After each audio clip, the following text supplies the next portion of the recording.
Welcome to the fourth episode of the Chamberlain podcast, the official podcast of the Chamberlain November Challenge. My name is Dane and I'm your host. My co-host for today is slam dunking fundraising powerhouse Mark Kelly. Today we sit down with a personal trainer and soon-to-be podcaster himself, Tom Baker. Tom talks to us about being a personal trainer and how he lives day to day with anxiety and bipolar. Tom goes deep with his story, so please enjoy this chat. Ladies and gents, Tom Baker. Cheers, boys. Great to have you, mate. Yeah. So- More than just a personal trainer, like he trains, world-renowned athletes. Oh yeah, sorry, I did undersell Yeah. Tom there. That's My fine, apologies, mate. Tom. That's Yeah. And not only that, one of the leaders in our community in mindset and motivation. So, Well, that's why he's here. Yeah, and that's why we're here. Happy to have you here. Thank you. No worries, boys. Can't wait. So to start off, just give us a quick background on who you are, where you're from, Yep. and I guess leading into what got you to where you are today. Yeah. So I'll try to keep it pretty quick. It's hard to wrap up a thing, but basically, grew up in Kiama, lived Kiama my whole life. Played sport, like the typical, just played sport my whole life, like footy, touch footy, Oztag, surfing, all that kind of stuff. Halfway through year 11, stayed on. My dad wanted me to stay on. My parents said try it, whatever. Hated it. Was broken bone, surgery for me tonsils, surgery for footy with my wrist, footy again, and then was never really there, and was doing a TAFE pathways course. So I was doing they called it a Cert 2 in fitness, and I was there learning about that, and I was like, wow, this thing's wild. I always wanted to do it. If I know at 16 or 17 I wanted to do that, then I'm going to do it. So I left halfway through 11, did that straight away, Cert 3, Cert 4. Excelled at that. Did not excel at school at all, but excelled at that. So amazing when you have an interest in something, you just are better at it. So Cert 3, I finished first in my class. Cert 4, I think maybe second or third. Did really well in that. Then had my own business at 17, I think, maybe 17 and a half, 18. Own business at 17. Yeah. Entrepreneur, that's what we had to Wow, the list. yeah, entrepreneur. Yeah. The list will grow, I'm sure. Yeah, I but think it was that's called Tom incredible. Baker Fitness back then. Yeah. Oh, no. Was it Tom Baker Fitness or South Coast Fitness? There was one and then the other. Yeah. Basically just kept it local, because I was a local, I could just use my name, just from playing sport and that. Yeah. Did that. And then the day I turned 18, I don't know if it was a bit of a rebellion thing, but I just booked a one-way ticket to Thailand. I didn't have a plan really then. I just wanted to do Muay Thai and live in the camps. I'd done a bit of boxing, but never really into fighting competitively. I just love training, hence why I'm a trainer. Right. But so I went there by myself, lived there for, I think the first time was 4 weeks. I ended up coming home because you got to do a visa run every month. Okay. So it's a 7-hour trip to Laos and get off, and they stamp it and you get back on. It was a bit of a punish. So second time did 7 weeks, next time did 6 weeks. So did that. Worked I was been a back and forth in the PT industry, to be honest. I wasn't taking it too seriously. I was 18 as well. It was pretty hard, partying and stuff. Having 5 clients here and there, 6 a.m, then 11 a.m, then 5 p.m. All split up. Yeah, a lot of time to fill in the day. It was just, and I'm a teenager really. Yeah, you're young. I was You're in still my young now. prime partying days, but so I'd do that, and I was labouring for brickies and stuff like that, and then work. basically took it serious the last 6 years, really serious, and just everything's blossomed. I've been booked out for 2-3 years now. Do 40 to 50 PT sessions every single week. Wow. I've had the luxury of training elite athletes, Sally Fitzgibbon, some NRL guys here and there. Not only that, you're also you do children's workshops for children's surfing. I see, so Yeah. you're not only training the top level, you're training the future top level. So that's part of my passion. It's not really surfers or footy players or boxing. It's I just love anything. I actually had a question the other day going who's your favorite client? What's your favorite client? I'm usually anyone with a good attitude or the most fucked up ones. I like to help people so much that if they are really, really struggling, that gets me going. Or if they're really motivated, happy, good people, that gets me going. I don't care if you're really talented or really Fittest guy in the muscly or room whatever. already, Well, they're the easy ones to train as well. So that's a quick little in between. I was a surf instructor down at the coast as well. Played drums for 7 years. There's a few little things I did in here and there. But yeah, my main thing's always just been fitness and training people. So I just want to go back quickly on the Thailand experience. Yeah. Most 18-year-olds go to Thailand, go there to get shit-faced. Yeah. Ride jet skis. Yeah, try to pick up and get up to mischief. Yeah. You've gone over there to basically smash yourself and learn a whole new aspect of the fitness industry that you're focused on. Yeah. Well, that's the most... Oh, yeah, sorry. I was just going to tell us a bit, like, get some more information on that. Like, that's... Yeah, so... what made you do it? Like... Because that's the most inspiring thing is that, like, I went over there. A lot of people, like, train here for a while and they go, all right, I think this is the next step for me. You're like, I'm just going to go deep end. Yeah. Well, how it came about was we were at TAFE and these boys were talking about, like, I heard this guy did this camp in there and, like, you can do these camps. And I was like, what do you do? And they're like, you just train all day. And I'm like, sign me up. I was like, this is epic. And then I looked into it and it was pretty little back then. Like, Tiger Muay Thai is massive now. Like, this was... I'm 27, so it was like 9 years ago. Like it was a long time ago, and it was like pretty little back then. And and I went there. I was like, I think looking back, I was a little bit like rebellious kind of thing. Like I don't like need this. I'm a trainer. Like I don't need to like have a real job. Like I can do what I want. Like whatever. But really, it was always like for out of the love of it. I got there. I remember saying to the boys, like, if anyone wants to come, but I'm going. Yeah. Like, you know what I mean? Like, I was more than welcome if the boys would want to jump in, but no one did. I think when they knew that I wasn't partying, that they weren't keen. So basically, got there, 10 o'clock at night, supposed to get a taxi. The guy didn't turn up. So I was... And the other thing is, like, you don't realise, like, you do now, you're an adult, but, like, your parents always say don't get in a random's car. There's no fucking taxis in Thailand. Yeah. They're all just people's cars. Yeah. And you got like these 100 dudes, like you've been to Bali and all Thailand. Yeah, they're like, come here. And I'm like, no, someone coming. And like no one came. So got in some dude's car. He couldn't hardly speak English. Like got lost took about an hour and a half. I think it's a 40-minute trip. Got there, no one there. It was 10 at night. So it was like shut.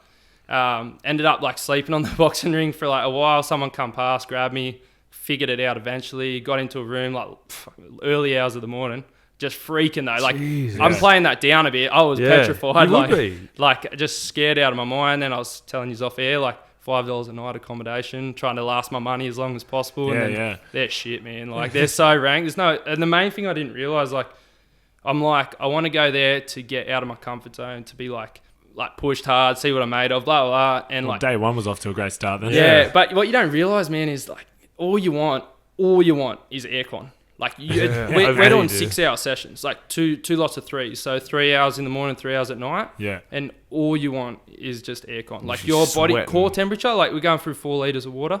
So 2 liters of water and 2 liters of hydrolyte. And it's like 37 degrees. You just cannot keep it in. Yeah. So yeah. That's that. That's crazy. 18-year-olds don't do that. Like even now, like it's not common to have an 18-year-old say, I want to push myself. I want to get outside of my comfort zone. Like they love their comfort zone. Yeah. Yeah. Well, I liked partying, but that's the other thing. When I was there, I went out once in a month. So see, that's incredible. And you had one day. You did have your Sunday off, like, but yeah. It just didn't intrigue me. Like I like partying in Australia back then. Not now. I've been to a nightclub in like 6 years. I get freaked out, but but yeah, like over there, like I was like, nah, I'm here to train. Well, yeah, it's that Sunday rest day. That's not to get on. It's like I need to rest. Yeah, dude, I've pushed my body to the absolute limit. Well, like everything I've ever done in my life was nothing's as hard as that. Yeah. Not even the cows on the assault bike. Nothing. Oh yeah. No, Thailand's harder than that. So for Tom, this is the kind of person that Tom is. For his birthday, he decided to do a birthday burner, and it was 1,000 calories on the assault bike, and I think you banged it out in about 90 minutes, was it? Yeah, hour and 13. So whatever that is. I spent my the entire morning of my birthday lying in bed with a headache. Yeah, from obviously drinking too much. And Tom's wrecking himself in a totally different way. Yeah, you've inspired me. Next year, I'm gonna. Loosely commit to doing something like that.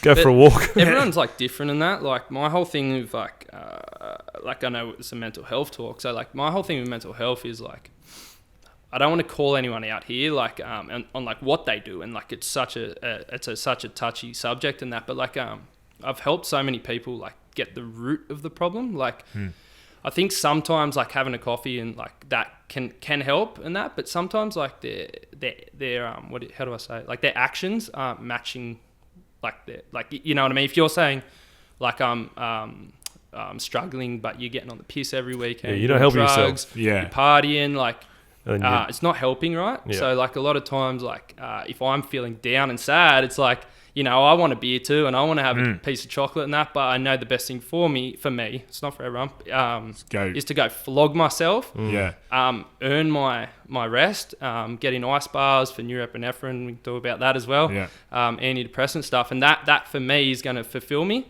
whereas the other one, I call it Band-Aid solution, so the beer is going to give me that short-term little fix, and I'm going to think, oh, that feels good, Tom, but it's really bullshit in my opinion. Like, it's a bit of a cop-out. Yeah, it's temporary. And it's like that buzz, but it fades, and then you feel even worse than you did before. Yeah, well, that's just my thoughts. I don't know what you guys think on that. I think even the people that do have those beers to take the edge off know that in the long run, there's probably other healthier ways definitely. to wind down. I said this in one of our earlier podcasts. I had this really bad habit. I'd come home from work, and because I'd worked a day, I felt like I'd earn a beer. Yeah. And one beer turns into 4 beers. Yeah. And then you go to bed, you wake up, I feel shit, have a headache, whatever.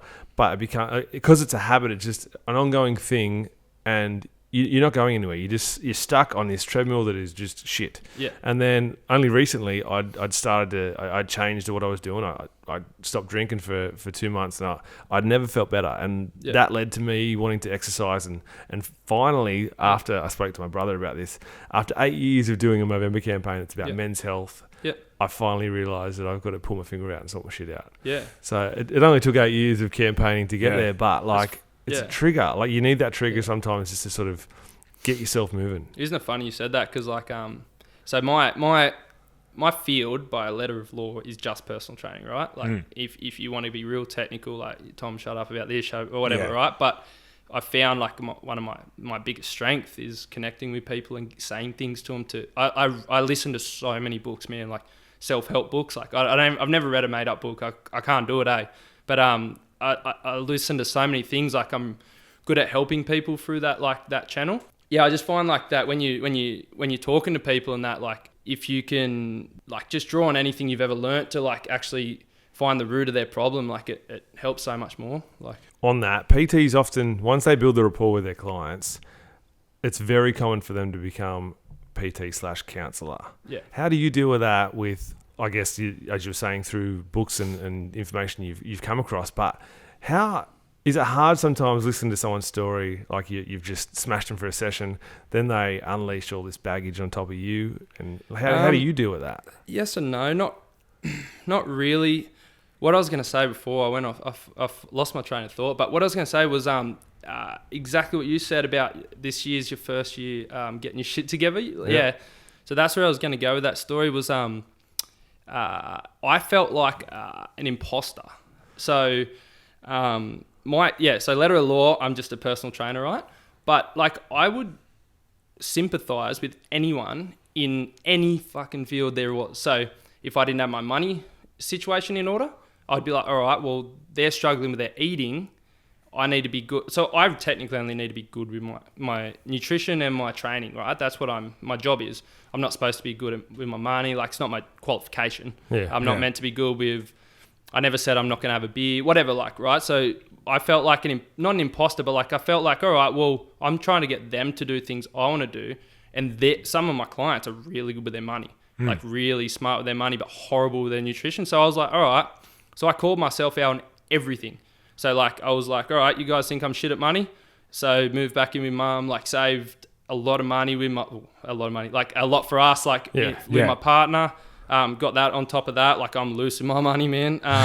And then like with my training, they would be like, all right, well, have you done that? And like, I'd always had done that, but like every single thing they'd say, I'd make sure I'm on top of it. They're not doing alcohol for a month, cool, I won't do it. Let's do 6 months, let's do a year. So what you said, like that's kind of like, and then the books, like, cool, do you know this? Cool, I'm going to read that book, I'm going to find out for you. Like, just kind of calling yourself out on all your fucking things that you don't even have to be good at, but that's kind of sympathizing with them, going, all right, well, I'm doing this, how's your thing going? Do you know you make yourself accountable. Yeah, it's almost like trading information as well. It's I'll get you fit if you get me rich. Yeah, well, you can do it like that, but like, but I just find like in life people want to go like, yeah, but you're good at this, but you're not good at this. Yeah, and you're like, cool. Yeah. Let's go, bitch. I'll fucking, I'll fix that. Do you know what I mean? Like, you just call yourself out on it's yourself. Like, at the end of the day, you got to be on. Like, my whole thing, and it's with like training hard as well. I say it to like Nikki, one of our trainers, is like, at the end of the day, when you go home and you just go to bed, only you know whether you put in or not. And you have to live with that thoughts. And like the crazier my workouts get, the more like those demons I kind of fight. I was like, I've got to, and in a good way, like pretty much. Yeah. And there's those people that lie down and, you know, victim, like you can lie to yourself. Oh, 100% all day. You know, even when you lie, like, you know, you're lying. Yeah. Like I put in a hard day work. Yeah. Like I put in an honest effort at work today. Yeah. No, I didn't. I was sitting on the toilet for 40 but minutes. Even if you did, like Dane said, it's like, yeah, like, do you deserve that beer? I don't know. Like, Yeah, after exactly. one day, like, really? No, Yeah. not at all. And it's Yeah. just like excuses and Yeah. bad habits, and like you're keeping yourself accountable. Yeah. But like no one's checking in with you. No one's No. saying, "Oh, Tom, are you saving money?" Well, that's the thing though for me. Yeah, they aren't. But I publicly put myself out there so much that I'm like, yeah, Open 100%. to it, and like people can check in. Yeah, man. See, that's impressive. So another one, like, I've never talked about this ever, but like I've got a gambling addiction, and I'm 7 months now with no gambling. Nice.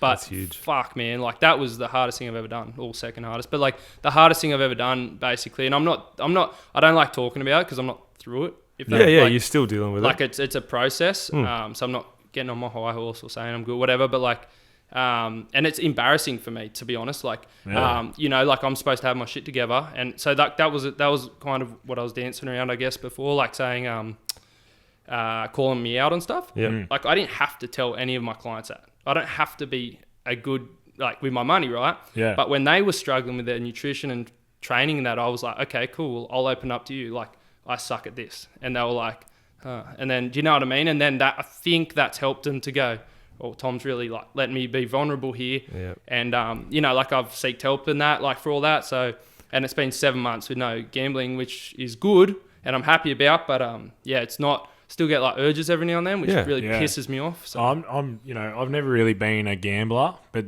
like probably once every 2 or 3 months, I'll be sitting with my friends in the poker room and I'll just hear that music or something. Yeah. And you're just like, I'm gonna throw a couple of bucks through it. But Yeah. like, I'm glad that's probably the one thing that I'm pretty good at keeping a lid on most of the time. The problem with me, man, is like my bipolar and shit, bro. Like, I'm obsessive with every fucking thing I do. Yeah, and so that's if even it's the footy, negative. like, and we'd lose a game, I wouldn't talk to anyone for 2 days. Yeah. Like, try to go kick the ball. I got to get better. Like, if I lose at the littlest thing, like, I'm fucking obsessive. So with gambling, if I lost $1, if I lost 1,000, whatever, I had to chase every. I'm not losing. You're not beating me. It's that's fucking the thing. stupid. I didn't even care about the money. Yeah. It was about winning. And that's the thing with gambling as well. You're always chasing. Yeah, always. Yeah, no one's ever ahead. Like, but like, it was interesting talking to my sister, who's like psychologist. She was like, "What? I don't get it. Like, if you don't care about the money, like, what is it?" And I'm like, "I don't, because like, I want to win." yeah." And then we found out that I hadn't competed in anything like footy or anything in like 8 years or something. And I'm like,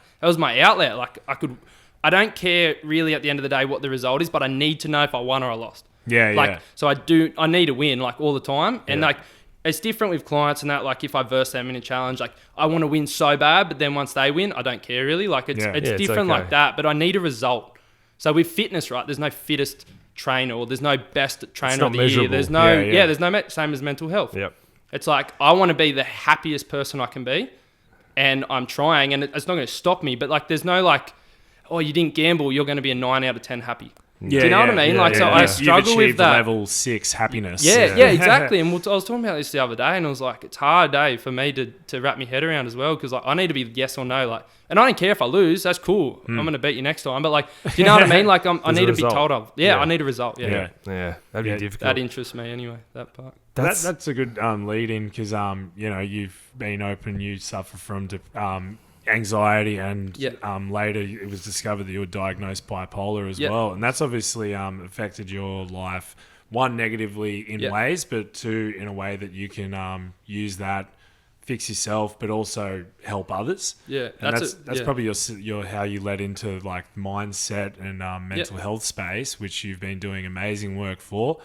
I've been fortunate enough to work with you on a couple of events, like working with the Living Organisation, all the great work they do. Yeah. So how did you come about finding out, oh my God, I have anxiety? Pretty cool story. Yeah. So every year we have a 10-week challenge, and there's like 350 people, roughly 320, 300 around that. Yep. And everyone just wants like, year to train them, like stupid hours, like a million hours. Like there's just every like logic goes out the window in that. And so I remember like the first year or the second year, it was about 4 years ago. I remember just taking on so many clients. Like, so yeah, like I didn't want to let anyone down, like say no to anyone, help them. And then I lost 7 kilos. For me, it was like big. Like, I think I'm 85, like always, like 84, 85, 86. And I got down to like... pure muscle. Yeah. Chiseled out of marble. Of like, 78 kilos. So I was like, this isn't good.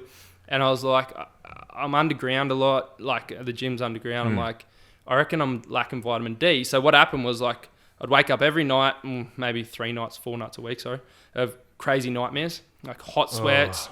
I've knocked myself out before. I've got cuts under my eye, scar on Christmas Eve, chipped my tooth, like just crazy nightmares, like having heart attacks. And I'm like, this is bad. So night terrors, basically, yeah. And 4 years ago, I know this sounds crazy, but like I didn't know what anxiety was, or I did, but I thought it meant if you hated something.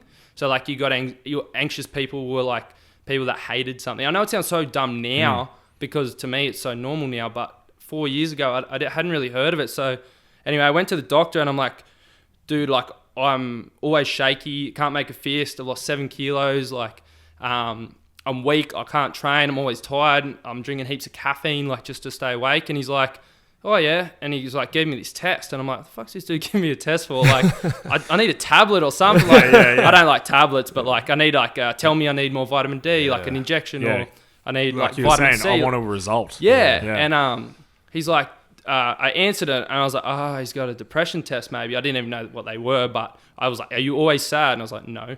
Do you always like worry about things? I was like, oh, sometimes. And it was like, yeah, like, can you make a fist was one of them. I was like, no. And it was like all this stuff. I was like, he's like, you're off the chain for anxiety and your habits are very bipolar-ish. Like, we think you've got bipolar. Would you like medication? I was like, all right, I'm out of here. I don't need that. And I was like, okay, but I love my job. And he's like, yeah, so the most anxious times in people's life is having a kid, moving house and getting married. Yeah. And they're all happy moments. So I was like, okay, wrap my head around that.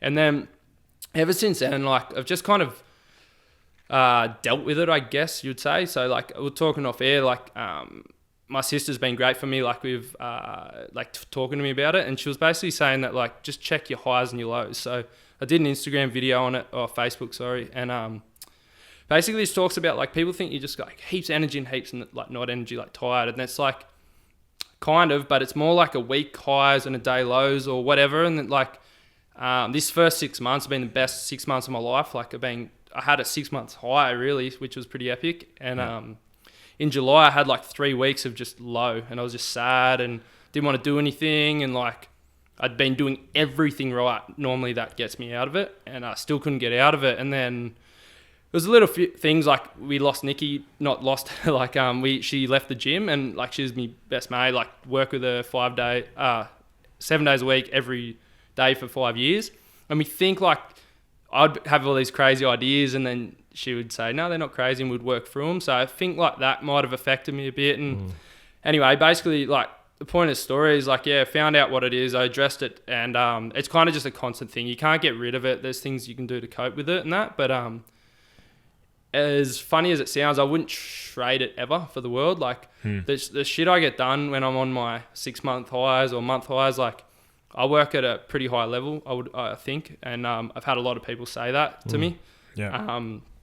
And then when you're lows, you kind of just got to accept them. My sister says like you're normal, like just be in that moment. Like, and for me it sucks. I'm like, no, I'm getting out of this. But yeah, she's like, just accept it and be in it. Like, you know, you have to just work through those things. And but I do have like things in place. I do like cold water and all that stuff. But yeah. So that was my introduction into anxiety. I never knew about it. So how long ago did this come up? 4 years ago. 4 years. So for 4 years you've been dealing with anxiety and potentially probably anxiety 4 years and bipolar for who knows how long. But so I can't, like, the idea of having a 6 month high would be incredible, but a 1 month low or even like a 3 week low, like that is a long time to be feeling shit and to have to go to a place of work where you're motivating people to change their lives. Like, how do you get through that?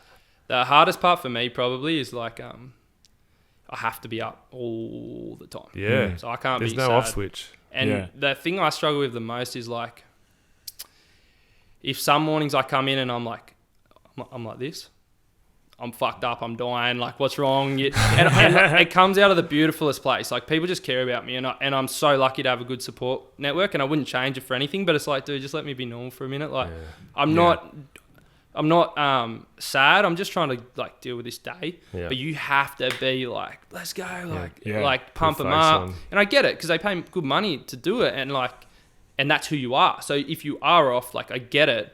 But it does suck. Like I know they went through like years ago when I wasn't good at handling it. I'd wear like hats like real low over my face, and I would put headphones in and like just not want to talk to anyone. When I'm training, when I was training people, I'd have my hat on. It sounds stupid, but like you felt like safer in it or something. It's like a shield. Yeah, and it was weird. Like I did that, and then like, but yeah, I just had to go see someone like when it got to the point of like knocking myself out, blood everywhere, like all over the bed, like missus going, what the hell, like.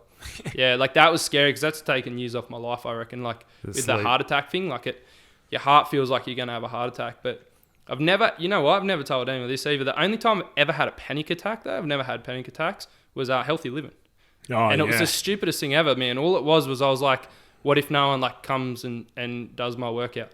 Like it was just like stupid, like, you know what I mean? Like it didn't mean anything. It was just like you want to help people, and it's like, like you're gonna look like a weirdo, like, you know what I mean? Like that was the only time my anxieties like really crippled me. Yeah. And I nearly vomited, like ran over the toilets and that. But besides that, it's never crippled me in the day. It's only at night, like having nightmares, and that really irritates me because I couldn't control it. Like and you've got to sleep. Like if you don't sleep, you don't work. Sleep's the worst, For a bit of background as well, like the Healthy Living Festival, it ran 2 years in a row. It was held in Kiama, and a lot of the local fitness community plus an events organizer came together, and they ran. And what I found was a great event. It was like 2 days of just like fitness seminars, like classes from people. Like there was like Australian, people who were famous Australia-wide, as well as like local gyms, and every class had a good like crowd that showed up, which really was inspiring because health is at the forefront of conversation these days. So to see that many people gathered together to punish themselves in some aspects. It was stupid. Like I had like 20 people. The next year I had like 30, 40. Like it. But yeah, that was the only time I really freaked out. Wow. But I was the MC at that event, and I freaked out as well. That was one of my first like paid gigs as an MC. Did you get paid? Yeah, well, not a lot. All the money. Yeah, but it was because as Tommy said with his anxiety, I'm a bit of an anxious person as well. But it's funny. A lot of people that put themselves out there do have anxiety, and I think it's a cool thing that a lot of people that have anxiety can just go, I'm gonna face it rather than just put my hat on and my earphones and just put my head down, tuck away. Yeah, we always got those two options. Hey, like there's so many times, man, that I've got like jobs, like opportunities, and they're like, to talk in front of people or do this or that, and I've just gone fuck, and then just said yes, like. Bit down on the mouth guard, so to speak, and just done yes, and I don't want to like I do, but I don't, like, you know what I mean? Everyone gets scared. It's just human nature. But I think like we have this convo with my clients all the time. It's like, what do? Do you attack it or do you run away? Like I'm never going to let myself run away from it. You know what I mean? So I think everyone just assumes you're because you put yourself out there like that. You want to do it all the time. It's like no, like you enjoy it. And you it's get like nervous. It's like the whole morning thing. Like everyone goes, "Oh, you're a morning person." I'm like, no, like I just love what I do, and that is like I still takes me 20-30 minutes to get out of bed every morning. I get up at 4:30. Like it just cooks you. You know what I mean? But yeah, there's heaps of stigmas around like what you're supposed to be versus who you really are, you know? Yeah. And like a lot of this stuff's good, man. Like I've never really told people this stuff. Like my clients know me like back of their hand, but you know, like people probably judge me like looking, or you guys, or like everyone has judgments about everyone. It's like crazy. Like everyone's got a cool story, you know? Right. Yeah. And everyone's got a cool story, but everyone's just walking their own path. We're all just trying to live our life to the best of our abilities. Yeah, be happy and... Yeah. But so many people, like I was saying earlier, so many people worry about other people when you don't even know them. Like, social media is one of the best and worst things in the world. Yeah. Like, you get a glimpse into someone's life, but it's like a stage photo. Did you see my post like 2 nights ago? It was about if it's like if you don't like something about someone, it's your problem, not theirs. Yeah, 100%. Exactly. Yeah. That was like I've said that for years. I'm like, I think I heard it. He didn't say it like this, but Russell Brand said something similar. Yeah. He was like, every time I see someone and I catch myself going, "What are you doing that for?" And then I'm like, "Wait, shut up, Russell. It's your problem, not theirs." And like, And then over the years, like I've just like always thought of that. I'm like, if you don't like the shoes I wear, that's your problem. It's not mine. I like them. That's why I'm wearing them. If you don't like the way Mark looks, that's your problem, not theirs. Like, you know what I mean? Like, people just get so caught up, and it's like they get so emotional. Like, the amount of emotion, like, I can have a pretty decent convo with nearly anyone about anything, and the chances of me getting emotional are pretty low, just because, like, I think context is like the biggest thing ever, right? You could say, I hate glasses. Like, you don't know. That guy might have lost his eye by someone stabbing him with glasses. It could be the dumbest things ever, right? But you don't know, like, why. And people just want to take that and just run with it, you know? Like, it's like an interview with a footy player or something, yeah? They say one thing, and then everyone goes, that's him. He's that guy. And you're like, what? Like, do you know what I mean? So people just need to chill out. The amount of energy that gets put into stuff like that as well. Like, it's crazy. It's so important. And you control your feed. What are you doing? That's right. Unfollow. It's emotionally draining to be an angry person, man. I reckon I drove once carpooled with a guy, and he had road rage like nothing else. So if someone might have just cut him off or something, and it's this thing where it's like, man, you've cut off someone in your life. Yeah, on the road. Yeah. This happened. As long as that thank you wave hand goes up, cool. All is forgiven. Yeah. Live your life. No harm, no foul. Yeah. I love that thank you wave, by the way. Huh? I love that thank you wave. Like, I let people in and I'm waiting. And it makes my day when I see it. It's so good. You're in a position where you're quite influential to your clients. From what you've said, you build a very specific rapport with them by letting them into your life. Yep. Who would you say, if anyone, influences you or has influenced you, whether it be in the PT scene or in general? The cliche, but the truth is, like, you know, the people around me always do, like, for sure. Like, I'll see someone achieve something and I'll be so happy for them and stuff like that. Or like we were talking about before, Gary V, if you're talking about like social media, like he kind of got me on the whole, like, as long as you know you're doing things for the right reason, like, fuck what anyone says. Mm-hmm. So, like, I post a lot of content out there, a lot of stuff, and, like, none of it's for me. Like, I don't... It takes a lot of time, as you guys know, to, like, create content, chop it up, like, blah. It's like, I don't want to be on my phone 24/7 doing that, but I know that if, like... And, like, saying this stuff to you guys, like, I don't want to, like, tell everyone I had a fucking gambling problem. It's embarrassing. But I know by saying it, it may help someone. Or I might go, oh, like, that's me too. Like, do you know what I mean? Maybe I'll reach out to him and help. Like, that's how I kind of see it with that stuff. But in terms of, like, a single person, like, probably not, like, anyone I can put my finger on it. It's like you just get bits and pieces from wherever you draw energy. Yeah, like I draw energy from everyone. Like, again, it's cliche as, man, but, like, yeah, like, if I ever do a talk, I'll draw inspo from Mark. Or, like, if I ever do a deal with adversity, I'll deal from Bretto, like, who you guys have talked to. Like, do you know what I mean? Like, I take whatever their specialty is. Or I just like people that fucking walk the walk as well, man. Like, I might not know you when I see your story, and you, like, you're honest with yourself and just went hard at it, like, whatever it was. And I just hate bullshit, eh? Like, if I'm gonna talk about, like, doing something, like, you know, I'm gonna do it, because I just don't like people that talk and don't do stuff. That's just my take, but. Yeah, I might have offended like people a few doing people. half marathons, Dane. Yeah, I'm talking doing a lot one. about doing it. So, hey, I'm doing one. I'm going to do one. December. I'll give you some advice you might want to punch me in the face for. If you say you're going to do it, in you probably won't do it. He said a day. Well, I've got to wait till the first of December. Oh, you want to do it? Yeah, cool. But, like, we could get on Treddy tomorrow and do it if you want. Like, I'm doing one this Sunday. Yeah, this guy, he's getting in before me. This Sunday? Yeah. Beautiful. Sunday. He'll do it because it's set. Yeah. What happens is, like, what I'm just getting at it over the years, I've seen so many people go, I'll do one in July next year. So, like, I need 9 months to prep. Yeah. And then they get, like, a baby. And then they get certain injury. And then it's like that. I know we keep talking about stupid Cal's on the assault bike, but I was like, on Wednesday, I'm doing it on Friday. And they're like, what? And I was like, because if I think about it, we create all this bullshit, like, things that stop us from doing it. Yeah. Or life gets in the way. Like, we're all so busy, and it's just an excuse, you know? Yeah, well, my motivation was I ran the City to Surf a couple of weeks ago, ran it in 69 minutes, which I was very happy with. Yeah, nice. And a friend of mine told me if you can run 10, you can run 20. I just ran 14. Let's give it a crack. Yeah. And I'm kind of doing that to motivate my boy Give here. it to me. So he has set a date. What is your date? 1st of December. All right. The Run Shell Harbour event. So the date is set. Cool. I got an invite. Is Courtney doing that? Courtney's doing that. Yeah, I got a little Courtney invite. from I want to do the Creative. 5. I want to win that. I reckon I can win that. Quality content. letting all the fucking demons out tonight, boys. Yeah, that's it. Jesus. It is a very like therapist sort of lounge as well. That one. Like. Oh man, like to be honest, on the way here, I'm like thinking like I'll say everything, but I don't know about the gambling one because I don't know. Like it is fucking embarrassing to be honest. Like I feel like a piece of shit, but again, it goes back to that whole. It's for everyone else. It's not for me. You know? But no, if you say, I don't really want to talk about it. No, it's all good. Cool. But like, it literally is. It's not like it's for everyone else, you know, and I think if they can benefit from it, then I have to have said it, you know, like it's selfish to not say it. Yeah. We back on?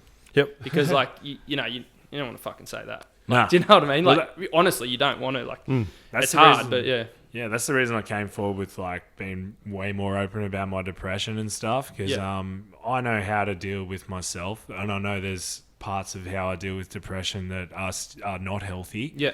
But at least I know there's some things I'm doing that are right, and if some of those things go forward and help someone else, awesome. Like I've had some of the most meaningful conversations of my life just from people coming to me going like, "Hey man, you know, I'm going through this." You know, and everyone's different. Like you said, everyone's walking their own path. Yeah. You know, that person who was an asshole in the streets here this morning probably had a fight with his wife about financial troubles or something like that. Like, context again. Yeah. You don't know what they're dealing with, eh?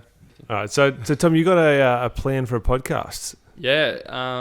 It'll probably drop in the next week or two. Excellent. Or 3. Depends how long it takes me to edit it, but it'll happen in the next week or 2, yeah. So what's it going to be around?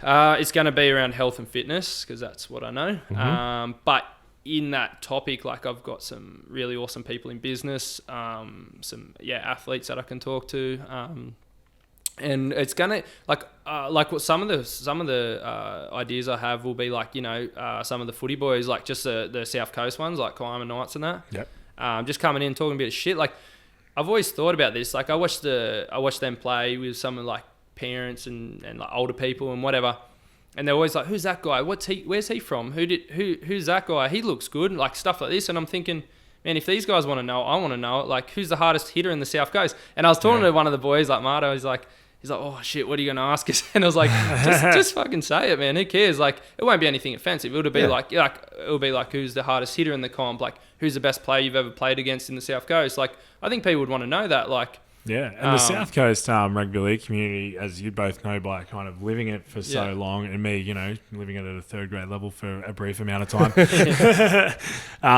it is a small community. Yeah. You know, like even though it spans from like, you know, Shell Harbour all the way down to Bateman's Bay, you know, people know players all up and down the coast. I think it would be cool, like, but so we'll go like that, and then it'll be like, how do you train? How do you prepare for a game? Like stuff like that. Then it will go to like, I think Ali Day said he's going to come on, like elite Ironman, you know, like top of the top. Nutri-Grain athletes. Yeah. Then you got like people like Phil Winterton, like photography, just got the biggest award in Australia, like for I don't know what it's called. It's like a gold one, and it's called the gold something. I mean, it's like the top of the top for what you can get as a landscape photographer. He's considered like, I think, the best now. Yeah. Like he was like emotional about it. It was that meant that much to him. So better than Ken Doan. He's the other one you see at a lot of.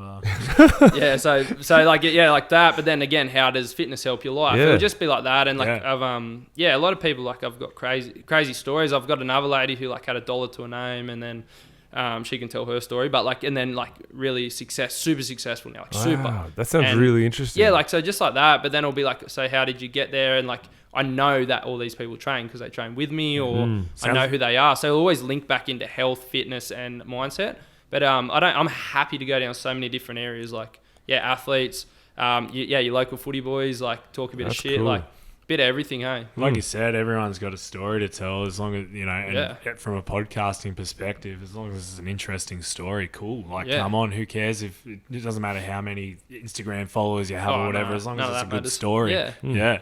Well, I'm excited for you, man. And I saw the logo. It's done by Sam Hall, our resident Movember artist, and it's an absolute masterpiece. It's a cracker. I can't wait.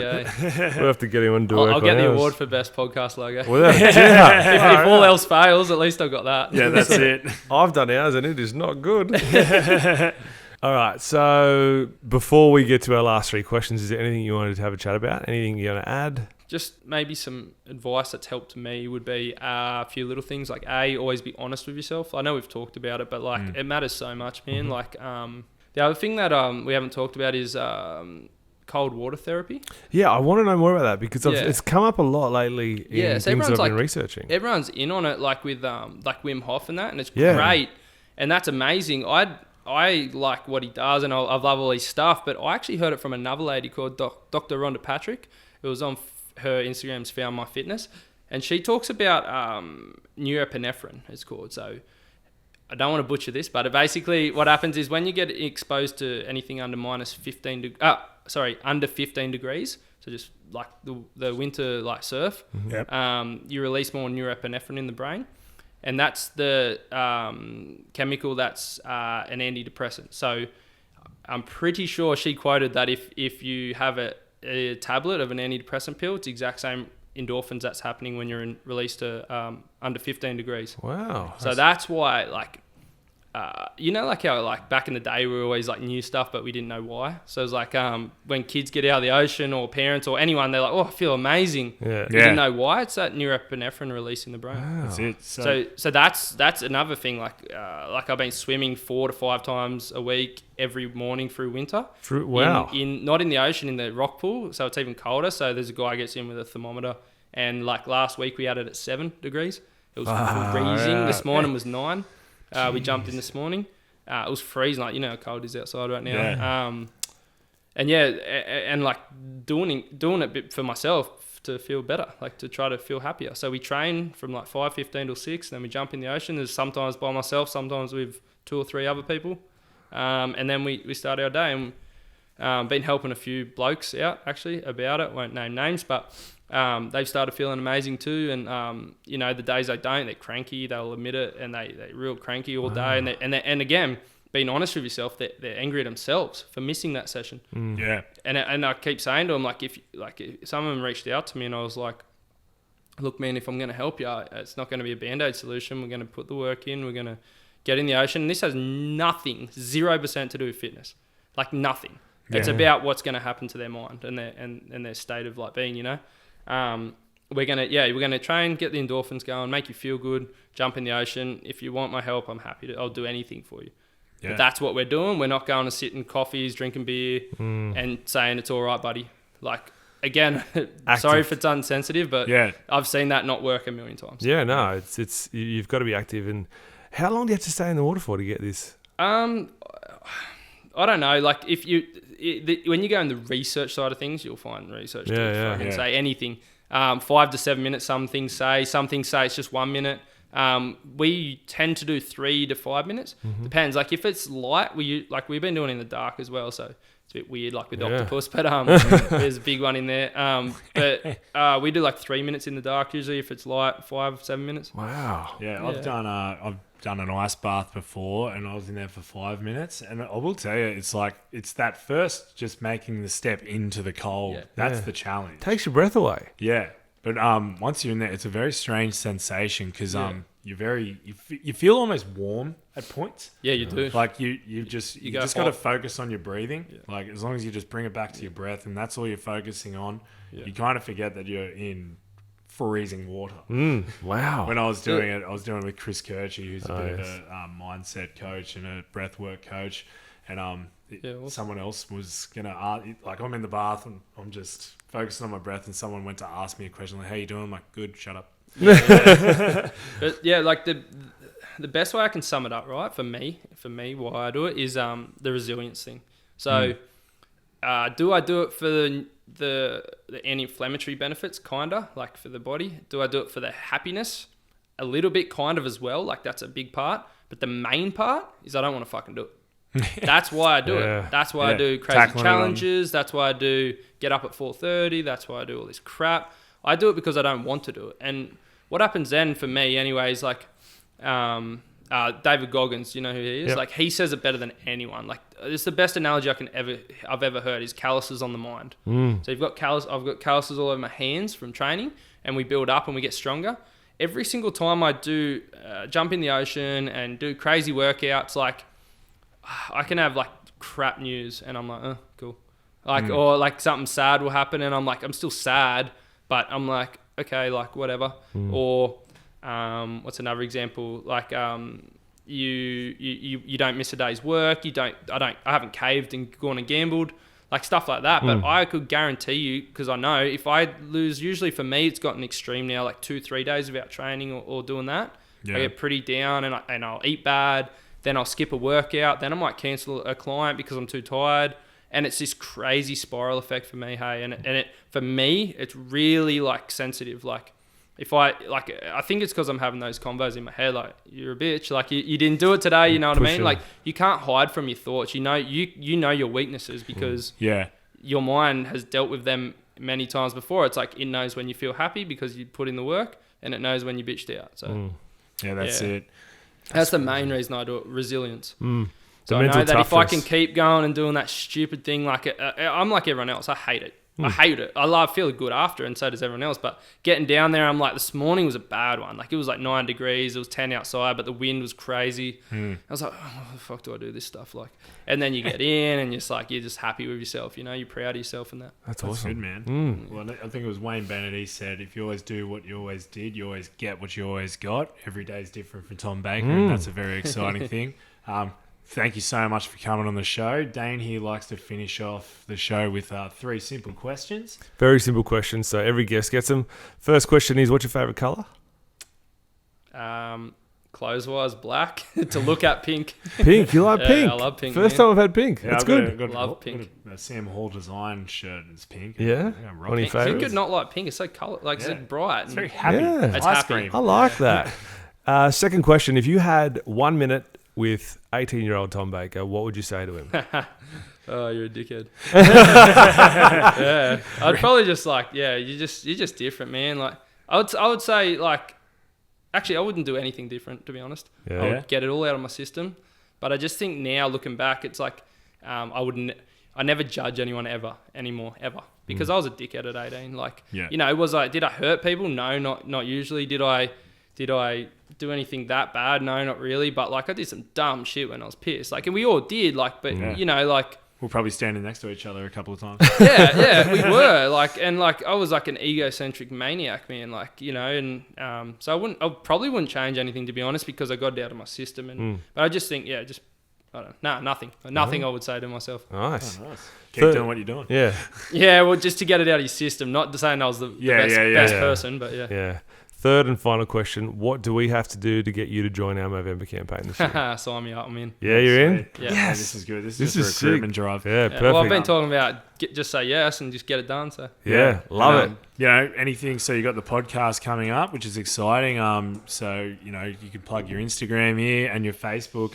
Tom churns out some amazing content through there. A lot. Yeah. Yeah. So it'll just be Tom Baker, health and fitness coach. And I would say just message me every now and then if you like something I do, because it means the world to me. And on your bad days, that's what keeps you going. Just the DMs and the comments you get, you know. So I'd love for anyone to reach out, and happy to help. I've never not written back to a comment or a person. So if you ever want any help, just hit me up. Yeah, good. And I'm not looking for clients, so I'm not trying to sell you anything. It's all free, whatever you want. It. Unreal. Tom Baker, thank you very much for joining us. Thanks, boys. Thank you for listening to the podcast. If you enjoyed it, please subscribe and share it with your friends. We'll be uploading weekly podcasts with a range of different guests. Follow us on Facebook and Instagram at the Chamberlain Movember Challenge.